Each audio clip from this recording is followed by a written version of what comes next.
I'm Steve Johnson, News Director for theDove TV. Check out our other videos and visit our website at thedove.us. Thanks. Well, welcome back to Focus Today. You know, we've been keeping you in touch with a lot of different stories dealing with the Oregon legislature, what's happening in the House and the Senate. Sometimes things languish for a while, then all of a sudden a lot of flurry of activity. Otherwise, things just kind of get railroaded through both the House and the Senate, and it's hard to keep up with it. Well, there's one bill that probably has not gotten as much attention as some others have, but it probably should, and it's House Bill 2307, and it's a bill being considered in the Senate today. Our guest is Chris Doyle. He's with Equality and Justice for All. He's with us today. This, Chris, like I said, I don't think this has really gotten a whole lot of attention anywhere, but we want to let people know what this is about because I think it's important, especially for our audience. Describe what House Bill 2307 is all about. Well, yeah, thanks for having me on again. It's a pleasure to be with you this morning. House Bill 2307 would essentially take the rights of minors in the state of Oregon who have been sexually abused by a same-sex pedophile and basically say if you have any resulting unwanted same-sex attractions from that abuse, tough luck. We're not going to allow you to work with a licensed counselor to work that out. And we know that through our clients, and I'm a former homosexual and a practitioner of a therapy. I'm a licensed counselor. That about half of our clients come to us because of sexual abuse. They arrive at a same-sex orientation because they were sexually abused. And House Bill 2307 is essentially stripping those minors away from any hope of resolving those issues. And we think that in America, that is absolutely unconscionable. So we really hope that Oregon's watching this right now will go to our website at equalityandjusticeforall.org, click on the petition on our homepage, and sign that petition, which will email all of the legislators on that committee and say, this is unconscionable. You're basically abusing children twice. Number one, they're going to be abused by a pedophile. And number two, they're not going to be able to get the help they need in order to heal from that abuse. So you're basically abusing them twice if you support this bill. Are the supporters of this bill pushing it forward because they say that there is no credibility in the kind of therapy that can be given to a child? Is that kind of the basis that you're seeing for their motivation? Well, what we've seen across the United States, and for background, in 2014, 15 of these bills were defeated in state legislatures across the United States. In 2015, we've already defeated probably around 15 as well. There was a total of 18 or 19 bills that were introduced, and only in the most extreme legislators does this bill have a chance of getting through. Unfortunately, in Oregon, that's one of the legislators. It's already passed the House. And in these bills that we've seen, and they're all prompted by radical gay activists who basically want to shut down the debate and any client's right to get help. And what they're saying is that minors are essentially electroshocked and tortured when they go through the therapy that we do, which is completely ridiculous. We do talk therapy. We help minors understand the underlying causes of why they might feel same-sex attractions. And then we help them resolve those issues in talk therapy. It's nothing but talk.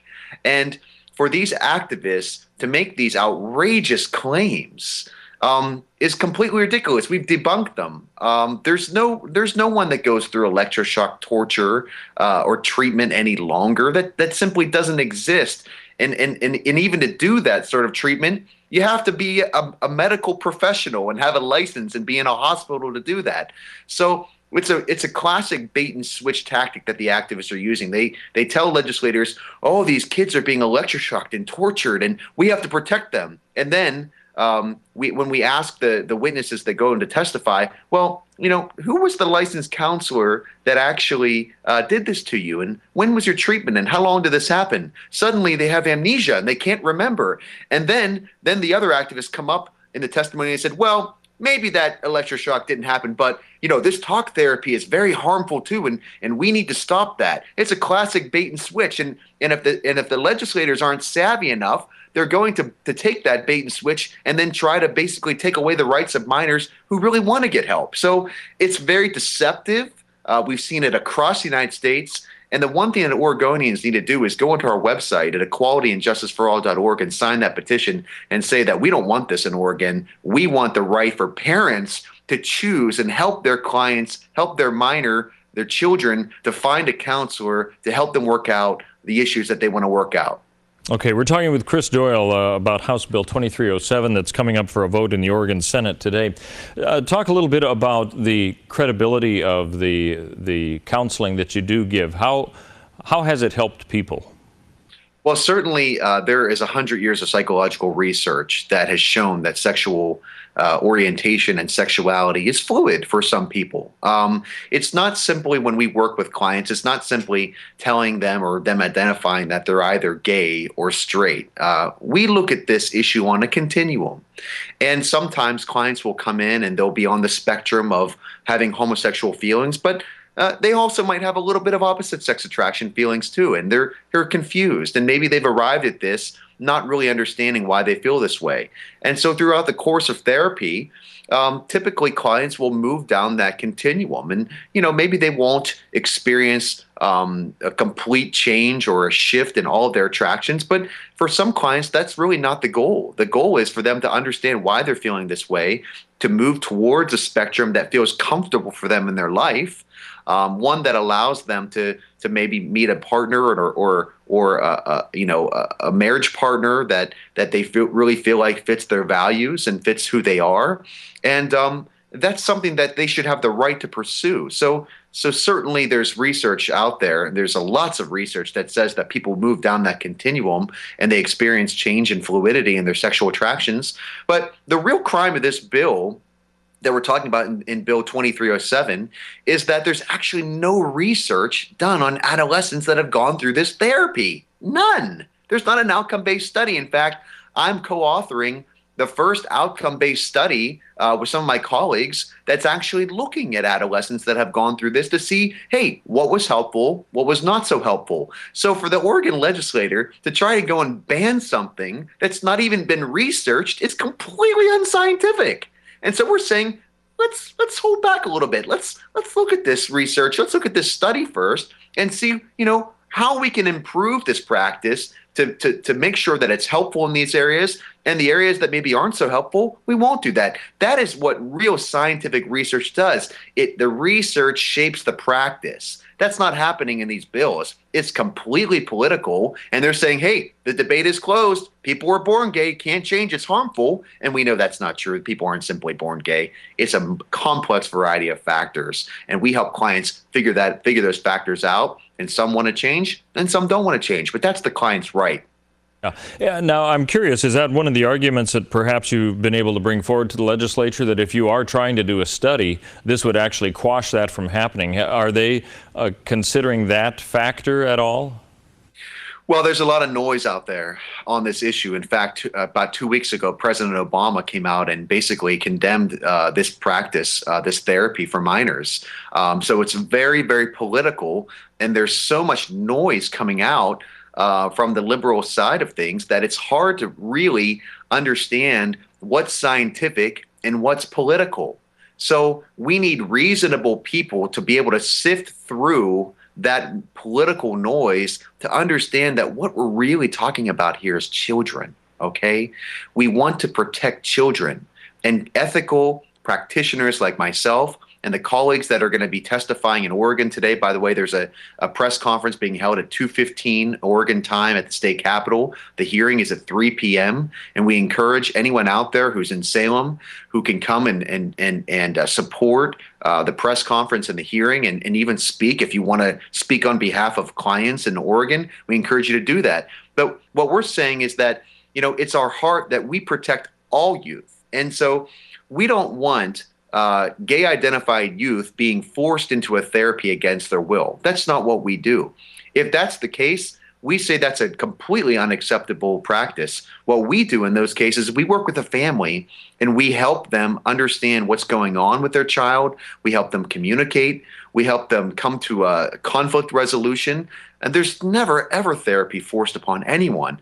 But what this bill does is it basically throws the baby out with the bathwater. They're saying, oh, every kid that goes through therapy is forced to by unaccepting fundamentalist parents, and we need to stop that. And that's not simply the reality of our work.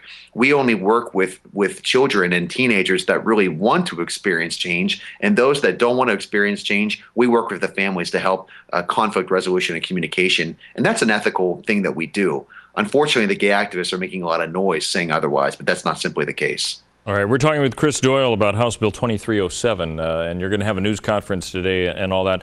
Let me just ask you, as far as the feel for this legislative session is one where the Democrats are in control. We've seen a lot of legislation kind of moving in that direction.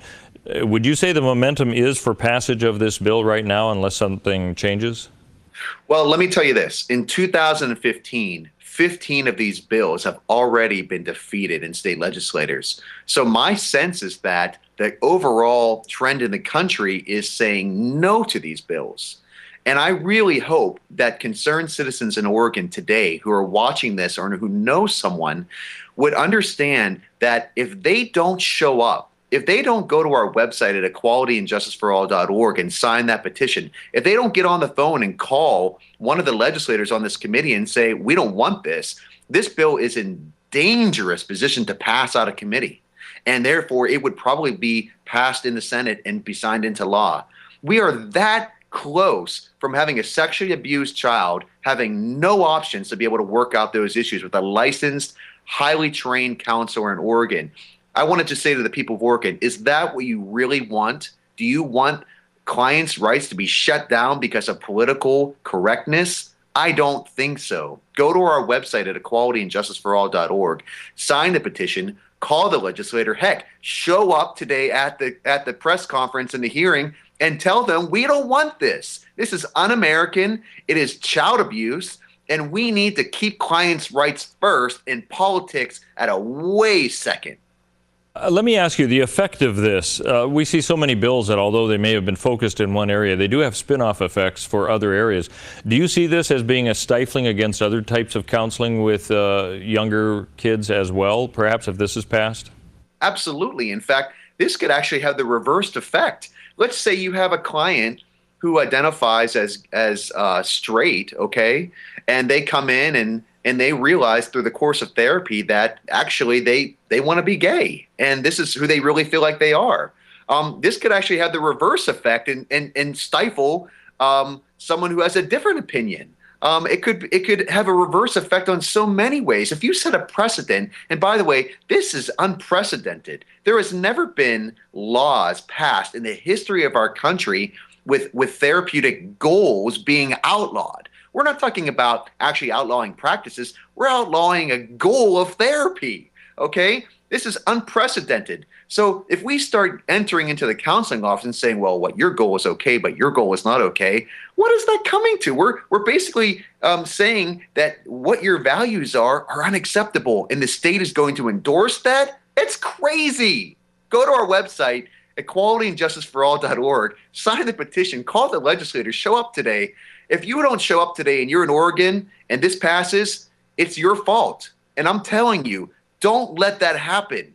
Don't sit on your hands. This is dangerously close to passing the committee. We need you to show up today at 3 p.m., 2:15 for the press conference, 3 p.m. for the hearing, and let your voice be heard.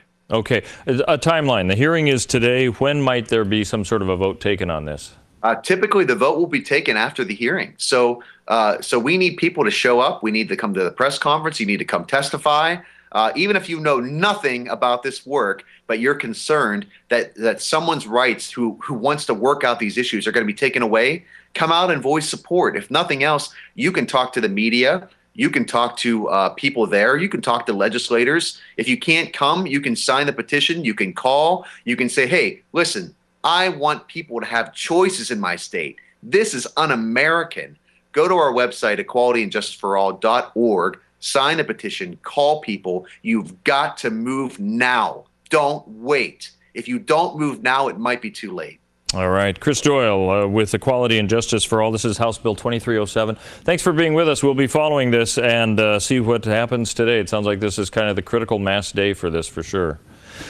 Thanks for being with us. Yes, you bet. Hey, we'll be back with more in 2 minutes for Focus Today, talking a little bit about that unique Bible we've been telling you about in the past. It's all coming up.